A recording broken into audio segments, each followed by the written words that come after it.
ओम शांति। আজকের অব্যক্তবাণী 23/1/1970। সেবাতে সফলতা পাওয়ার যুক্তি। তো বাবা আমাদের বোঝাচ্ছিলেন কি আমাদের জ্ঞান বল আর যোগের বল দুটোই কিন্তু সমান হতে হবে। তাহলে এবার এর আগে বাবা আমাদেরকে কি বোঝাচ্ছেন? बाबा बोलছেন अथक और एक रस दोनों ही गुण है। তো বাবা বলছে দুটো গুণের কথা আমাদেরকে বাবা আজকে বোঝাচ্ছেন। একটা হচ্ছে অথক মানে অক্লান্ত, আর একরস অবস্থা আমাদেরকে থাকতে হবে। তো সदैव ফলো ফাদার करना है। বাবা বলছে এই অথক আর একরস এই দুটো গুণের জন্য আমাদেরকে সবসময় ফলো ফাদার করতে হবে। जैसे साकार रूप में भी अथक और एक रस एग्जाम्पल बनकर दिखाया। বলছে যেমন আমাদের ব্রহ্মা বাবা যখন সাকারে ছিলেন উনি অথক আর একরস এই দুটোরই কিন্তু এক্সাম্পল হয়ে আমাদেরকে দেখিয়েছেন। वैसे ही औरों के प्रति एग्जाम्पल बनना है। তো বাবা আমাদের জন্য এক্সাম্পল হয়েছেন ব্রহ্মা বাবা। বাবা এখন চাইছেন আমরা এখন অন্য যে আমাদের ভাই বোনেরা আছে, অন্য আত্মারা আছে, তাদের সামনে আমাদেরকে এক্সাম্পল হতে হবে। यही সার্ভিস বাবা চাই অথক আর একরস এই গুণগুলো ধারণ করে নিলেই এটাই কিন্তু সেবা হবে, না? অথক হওয়ার জন্য বাবা কি বলেন কি বাবার স্মরণে আমরা যদি 10 মিলও যদি হেঁটে হেঁটে চলে যাই তবেও কিন্তু আমরা ক্লান্তি অনুভব করব না। অর্থাৎ তার মানে যত আমি অশরীরী অবস্থায় আমার কাজগুলো করব, বাবার স্মরণে কাজগুলো করব, অত আমি এই যে শরীর যে ক্লান্ত হয়ে যায় সেই জিনিসটা আমরা আর অনুভব করব না। আর একরস অবস্থা, একরস মানে হচ্ছে আমাদের এখন যা কিছু লাগবে সব রকম রস আমাদের বাবার থেকে নিতে হবে। এটাই আমাদের পুরুষার্থ। সব রকম সম্বন্ধের সুখ আমাদের বাবার থেকে নিতে হবে।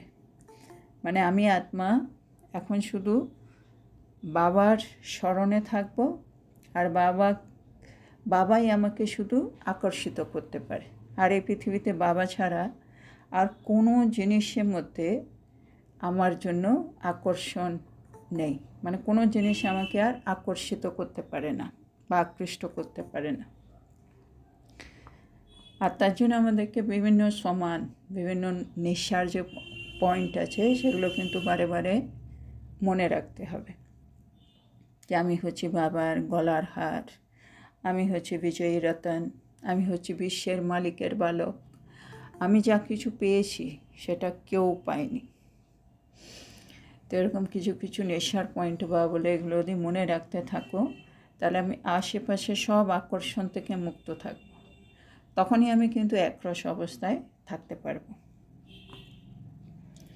তো আমাদেরকে বলছেন এখন আমাদের এক্সাম্পল হয়ে দেখাতে হবে অন্য সব আত্মাদেরকে অথক আর একরস এই দুটো গুণগুলোকে ধারণ করে। তারপরে বাবা বলছেন समय भल न भी मिले सर्विस का, लेकिन चरित्र भी सर्विस दिखला सकता है। चरित्र से भी सर्विस होती है। তো বাবা বলছে হয়তো আমরা মানে আমাদের লৌকিক জগতেও যা করছি তাতে আমরা এত ব্যস্ত থাকি কি আমাদের কাছে আলাদা করে সেবা করার সময় পাওয়া যায় না। বাবা বলছে সেটা কোনো অসুবিধা নেই। কী করতে হবে? আমাদের নিজের চরিত্র দিয়ে সেবা করতে হবে। আলাদা করে সেবা করার আমার টাইম নেই, কিন্তু আমার চরিত্র, আমি তো সকাল থেকে রাত অবধি সারাদিন কিছু না কিছু তো কর্ম করেই যাচ্ছি। সে কর্মের মধ্যে দিয়ে আমাকে আমার চরিত্রটাকে প্রকাশ করতে হবে। চরিত্র মানে যেটা আমি শ্রীমতে চলে যে দৈবী গুণগুলো আমার মধ্যে ধারণ করেছি সেগুলো আমাকে আমার প্রতিটা কাজের মাধ্যমে আমাকে প্রকাশ করতে হবে।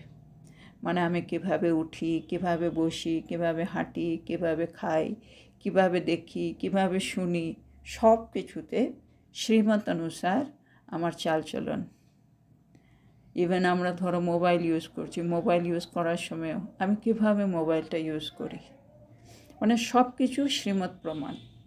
তাইলেই কিন্তু আমার যে চরিত্র সেটাই কিন্তু সেবা করবে। আমাকে আর আলাদা করে সেবা করার দরকার হবে না যদি আমার কাছে টাইম না থাকে।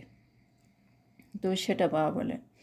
যেমন বাবা বলছিলেন যেমন হাঁটে, আমরা যখন পা দিয়ে হাঁটি, অনেকে যেমন পায়ে অনেক রকম আওয়াজ হয়, বা একটু সাউন্ড করে করে হাঁটে না, একটু থাপ থাপ করে করে কেমন হাঁটে।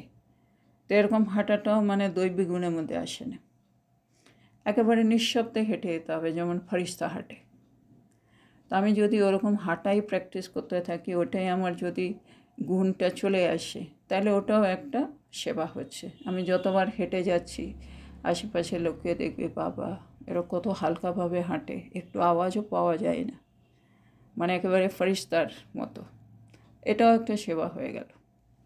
এরকম ছোটো ছোটো সেবা, মানে আমাদের প্রতিটা কর্মে যদি দৈবিক গুণগুলো চলে আসে, যেমন টাইমলি পাংচুয়ালিটি, আমরা মুরলি ক্লাস করছি বা এখানেরই অনলাইন ক্লাস অ্যাটেন্ড করছি, যারা টাইমলি অ্যাটেন্ড করছে, এটাও কিন্তু একটা দৈবিক গুণ না?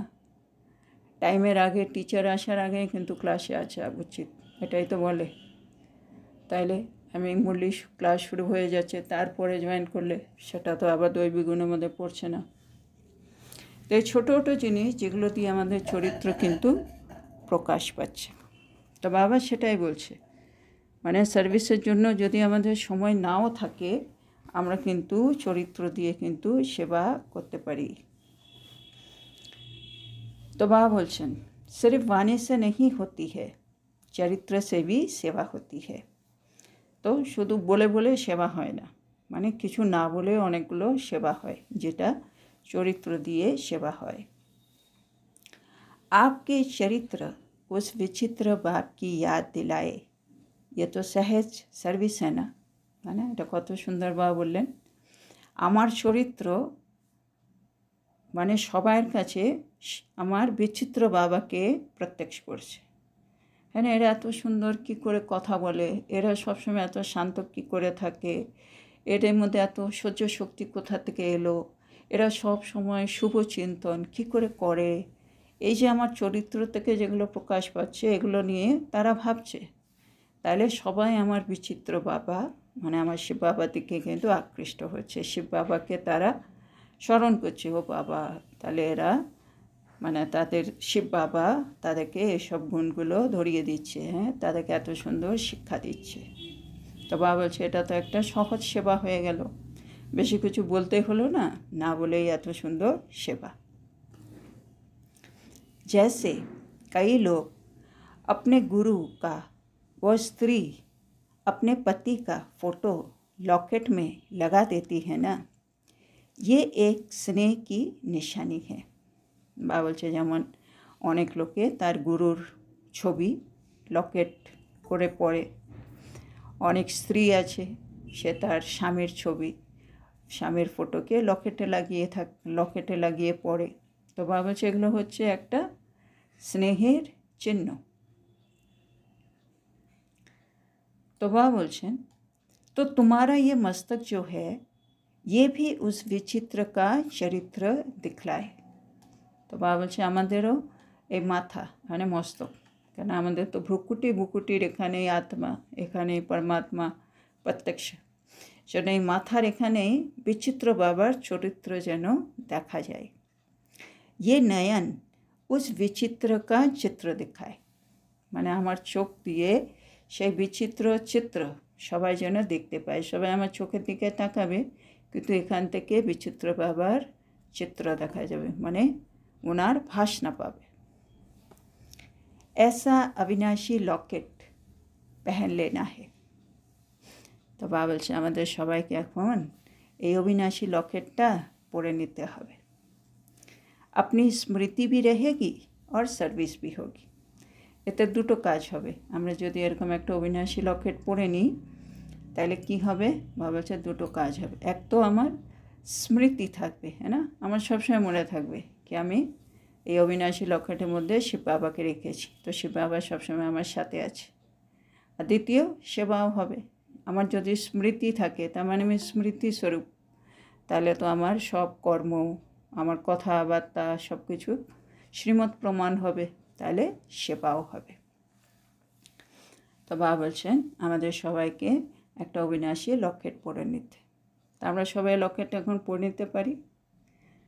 একটা আমরা ভাবতেই পারি যে আমাদের গলার মধ্যে একটা সুন্দর লকেট ঝুলছে, সেটা হচ্ছে অবিনাশী লকেট।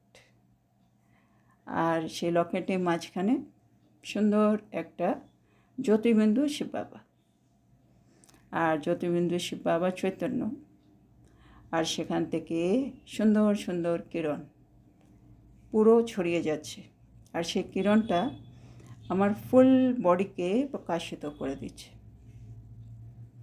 আমি নিজেই খুব শক্তিশালী অনুভব করছি। আমার মস্তক থেকে বাবার চরিত্র রিফ্লেক্ট করছে, মানে দেখা যাচ্ছে। আমার নয়ন থেকে সে বিচিত্র বাবার চিত্র দেখা যাচ্ছে। আমার মুখ থেকে সে অবিনাশী জ্ঞানরত্ন যে আমাদের জ্ঞান সাগর বাবা দিয়েছেন সেইগুলো বেরোচ্ছে, সেগুলোর আমি দান করছি। আমার হাত পা যেগুলো দিয়ে আমি কর্ম করছি সেগুলো দিয়ে আমি দিব্য গুণের দান করছি। আমার মনসা দিয়ে আমি শক্তিশালী কিরণ সারা বিশ্বে প্রবাহিত করছি। আমি হচ্ছি একজন অবিনাশী লকেটধারী আত্মা।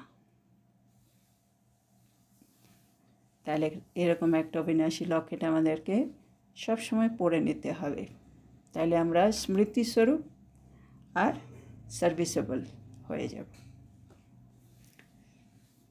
তো বাবা আগে বলছেন মধুবন মে আকার মুখ্য কর্তব্য ক্যা কিয়া। তো সবাই তো আমরা মধুবনে গেছি, তো বাবা বলছে মধুবনে এসে তোমরা মুখ্য কর্তব্য কি করেছো। जैसे कोई खान पर जाते हैं तो खान के पास जाकर क्या किया जाता है। বাবা জিজ্ঞেস করছে কেউ ধরো খনিতে গেল, খনির কাছে গিয়ে কি করে। खान से जितना ले सकते हैं उतना लिया जाता है। বলছে খনির কাছে গিয়ে কি করে, যতটা পারে ততটা নিয়ে নেই, है ना। খনি মানে আনলিমিটেড সাপ্লাই, হ্যাঁ, যত পারবে নিতে পারো। তা আমি এরকম একটা যদি জায়গায় যাই যেখানে আনলিমিটেড সাপ্লাই আর আমি সব নিতে পারবো, সে পারমিশন আছে, তাহলে তো আমাকে যত পারবো সবগুলো ভরে নিয়ে আসা উচিত। তো সেটাই হচ্ছে মধুবন, বাবা যেটা বোঝাচ্ছেন। সিরিফ থোড়া সা নেই, শুধু একটু নয়, যত পারবো তত নিয়ে আসা উচিত। वैसे ही मधुबन है सर्व प्राप्तियों की खान। তো বাবা বলছে মধুবনও একটা খনি, কিসের খনি, সর্বপ্রাপ্তির, মানে যেরকম প্রাপ্তি আমি চাই সব কিছু ওখানে পাওয়া যাবে। তো আপ খান पर आए हो ना। তো বাবা আমাদের কনফার্ম করছে কি আমরা তো খনিতে এসেছি না। बाकी सेवा केंद्र है इस खान की ब्रांचेस। তো বাবা বলছে যে সেবা কেন্দ্র আমাদের সেন্টারগুলো হচ্ছে এই খনির ব্রাঞ্চ। মধুবন হচ্ছে খনি আর সেন্টার হচ্ছে খনির ব্রাঞ্চ। खान पर जाने से ख्याल रखा जाता है जितना ले सके। তো বাবা বলছে যখনই কেউ খনিতে যায় তখন সবসময় মনে রাখতে হয় যতটা নেওয়া যায় অতটা নিতে হবে। তো यहाँ भी जितना ले सको ले सकते हो। বাবা বলছে যেমন মানে স্থূলে যদি আমি কোনো মানে খনিতে যাই ওখানে যতটা পারবো অতটা নিয়ে আসবো। একইভাবে এটা আমরা মধুবনে গেছি, এটাও একটা খনি, এখানেও যে যত পারবে তত নিয়ে নাও। यहाँ की एक एक वस्तु, एक एक ब्राह्मण आत्मा बहुत कुछ शिक्षा और शक्ति देने वाली है। तो बाबा बोलছে মধুবনের এক একটা জিনিস, এক একটা ব্রাহ্মণ আত্মা যারা ওখানে আছেন তারা অনেক কিছু শিক্ষা আর শক্তি দেয়, তাই না? তারা সব ত্যাগ করেছে, তপস্বী আত্মা। তো তাদের থেকে আমাদের অনেক কিছু শেখার আছে। তাদের কাছে অনেক শক্তি থাকে যেগুলো তারা ছড়িয়ে দেয় পুরো বিশ্বে। জন্য মধুবন হচ্ছে একটা পাওয়ার হাউস। সেখানে বাবা বলছে ওখানে যখন গেছি সেটা একটা খনি, সেখান থেকে যতটা পারো সব কিছু নিয়ে নেওয়ার চেষ্টা করো। बाप दादा यही चाहते हैं, जो भी आते हैं वो थोड़ा बहुत नहीं लेकिन सभी कुछ ले लेवे। तो बाप दादार इच्छे कि এখানে যারাই আসছে, যে বাচ্চারাই এখানে আসছে তারা যেন অল্প কিছু নয়, সব কিছু যেন এখান থেকে নিয়ে যায়। बाप दादा का बच्चों में स्नेह है। तो बाप दादा আমাদের সবার জন্য অনেক স্নেহ। तो एक एक को संपन्न बनाना चाहते हैं। যেন বাবা চান আমার এক একটা বাচ্চা সম্পন্ন হয়ে যাক। তো সেজন্য আমরা যখনই মধুবনে যাই, হ্যাঁ, এখান থেকেই যখন যাই সেটা অনেক খরচা পড়ে সবার, অনেক ছুটি, অনেক কষ্ট করে 5 দিন 10 দিন যা আমরা ছুটি নিয়ে যাই। সেজন্য আমাদের সবসময় যখনই মধুবন যাব সবসময় একটা সংকল্প রাখা উচিত কি আমি এখন যে যাচ্ছি 5 দিন 10 দিন যত দিনই যাচ্ছি আমি আমার সব কিছু কিন্তু ওখানে সফল করে আসবো। এই যে বাবা বলছে সব কিছু নিয়ে আসা, নিয়ে আসা মানে কি ওটা স্থূল কোনো জিনিসের কথা বলছে না বাবা। বাবা বলছে ওখানে গিয়ে আমি আমার তান মান ধান সময় সংকল্প শ্বাস সব কিছু ওখানে 100% সফল করব। সফল করলে ওই যে অনুভব হবে, ওই যে আমার বিকর্ম বিনাশ হবে বা প্রাপ্তি হবে, খাজানা, বাবার খাজানা, ওইগুলোই হচ্ছে আমার প্রাপ্তি। তো সেগুলো করার জন্য আগে থেকেই সংকল্প নিয়ে যেতে হবে ওখানে গিয়ে। আর এখানে লৌকিক জগৎ থেকে যতটা আমি ডিট্যাচ থাকবো। তো স্পেশালি মোবাইলটা তো টোটালি সাইলেন্ট হলে ভালো। আর যদি বিশেষ দরকার হয় দিনে 1 বার বা 2 বার খালি কথা হবে বা মেসেজ হবে, দ্যাটস অল। ওর পরে আর কোনো কানেকশান নেই। 5টা দিন টোটালি কাট অফ, আইসোলেটেড একেবারে। এরকম যদি থাকা যায় তাহলে ওই এনভায়রনমেন্টের, ওই যে বাবা বলে না বায়ুমণ্ডলের একটা সাপোর্ট পাওয়া যায়। তো ওইখানে যে বায়ুমণ্ডল এত সুন্দর স্থান, সেখানে যে পাওয়ার হাউস, সেগুলো কিন্তু খুব ভালো অনুভব করা যায়। তো এটা আমাদের যেমন এখন সামনে মার্চ মাসে ইস্টার্ন জোন অনেকেই যাবে। এটা আমাদের সবসময় একটা সংকল্প রাখতে হবে কি বাবা এমনিই বলছেন সময় অনেক কম, এরপরে আর কখন যাব না সেটাও ঠিক নেই আমাদের জন্য। যখনই যাব আমি আমার সব কিছু সফল করে আসবো, মানে সব কিছুর মধ্যে টাইম স্পেশালি এক সেকেন্ড আমি বাবাকে স্মরণ করেই কাটাবো। তো সেই জিনিসটা আমাদেরকে একটু দেখতে হবে। তাইলে এই যে বাবা বলছে খনিতে গেলাম, খনি থেকে সব কিছু নিয়ে এলাম, সেটা কিন্তু হতে পারে। আর এটা বাবা কেন বলছে, কেন বাবা চাইছেন আমরা প্রত্যেকেই সম্পন্ন হয়ে যাই। বাবা তো বাবা, যেমন আমারই যদি 4টে সন্তান থাকে, 2জন খুব ভালো, 2জন একটু যদি দুর্বল হয়, আমার সবসময় একটা চিন্তা থাকবে না, ইস এরা 2জনও যদি একটু ভালো হয়ে যেত। তো ওরকম বাবারও খুব চিন্তা হয় যারা আমরা এখনও সম্পূর্ণ হয়নি, আমাদের পুরুষারটাও যদি অতটা ভালো না হয়, তো বাবা নিশ্চয়ই অনেক চিন্তা করেন আমাদেরকে নিয়ে। তো সেজন্য বাবা চাইছেন আমরা সকলেই যেন সম্পন্ন হতে পারি। সেজন্য বাবা এত সুন্দর সুন্দর আমাদের শিক্ষা দিচ্ছেন। তো বাবা বলছেন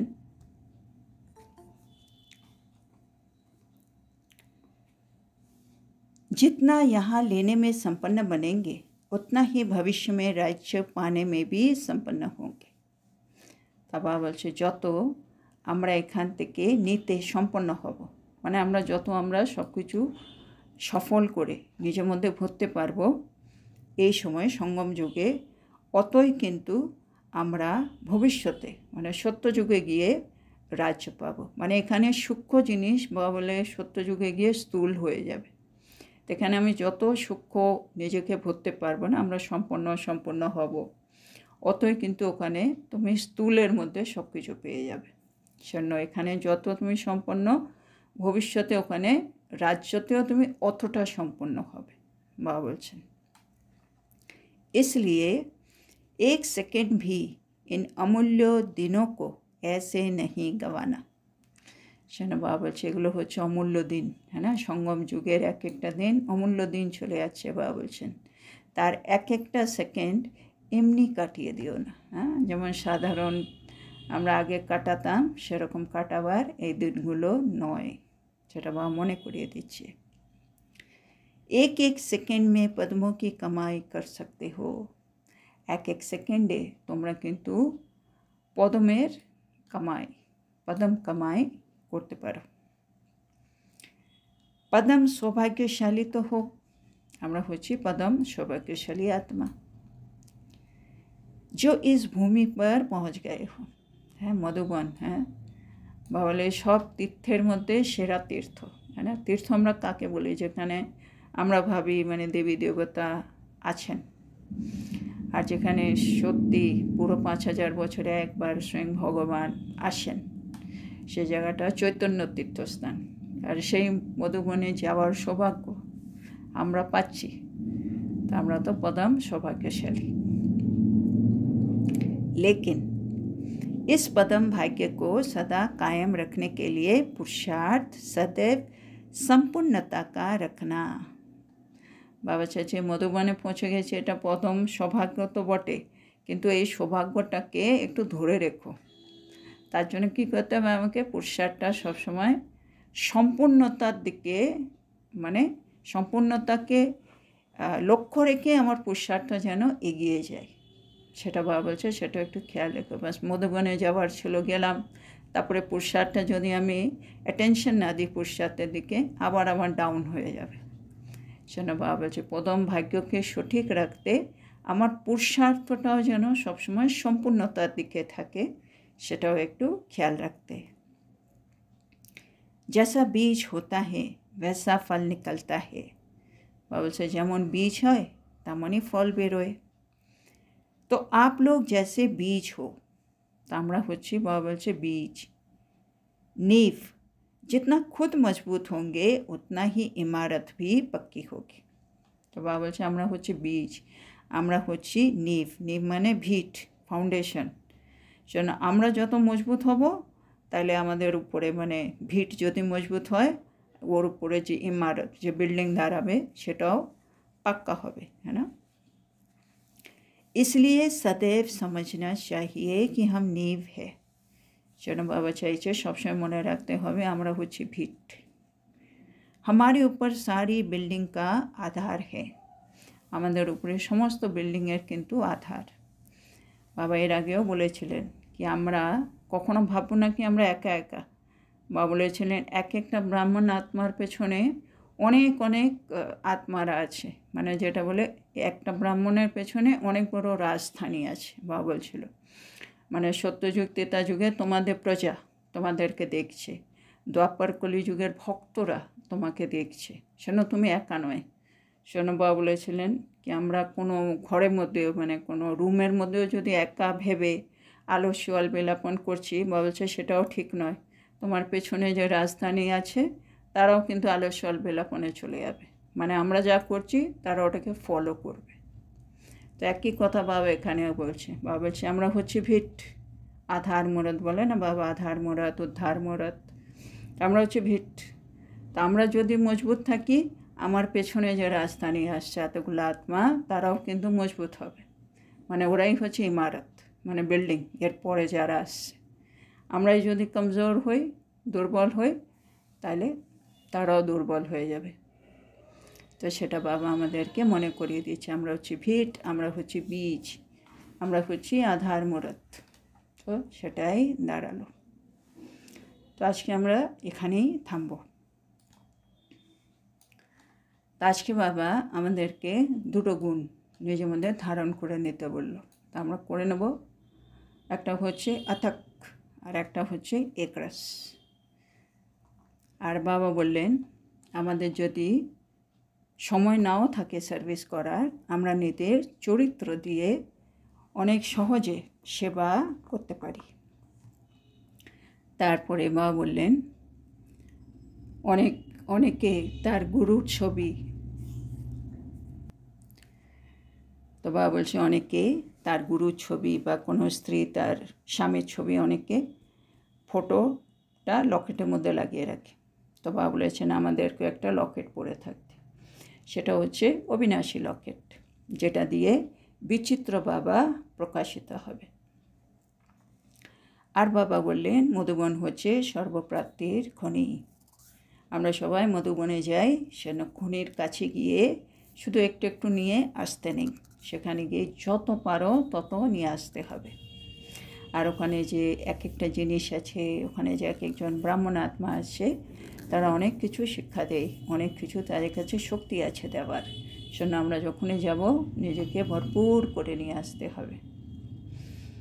তারপরে বাবা বললেন এখন সঙ্গম যুগ চলছে, আমাদের কিন্তু অমূল্য দিন, সেই জন্য সে অমূল্য দিনের এক একটা সেকেন্ড আমাদেরকে কিন্তু সফল করতে হবে। এমনি করে এক একটা সেকেন্ড কাটিয়ে দেওয়াটা এখন ঠিক নয়। এক একটা সেকেন্ডে আমরা পদম কামাই করতে পারি, আর মধুবনে গেছি সেটা আমাদের পদম সৌভাগ্য, কিন্তু আমাদের পুরুষার্থটাকেও সম্পূর্ণতার দিকে এগিয়ে নিয়ে যেতে হবে, তাহলে আমাদের যে পদম সৌভাগ্য এটা কিন্তু কন্টিনিউ হবে, এটা সঠিক থাকবে। আর বাবা এটাও বোঝাচ্ছেন আমরা হচ্ছি বীজ, আমরা হচ্ছি ভিট, আমাদের উপরে পুরো ইমারত দাঁড়িয়ে থাকবে।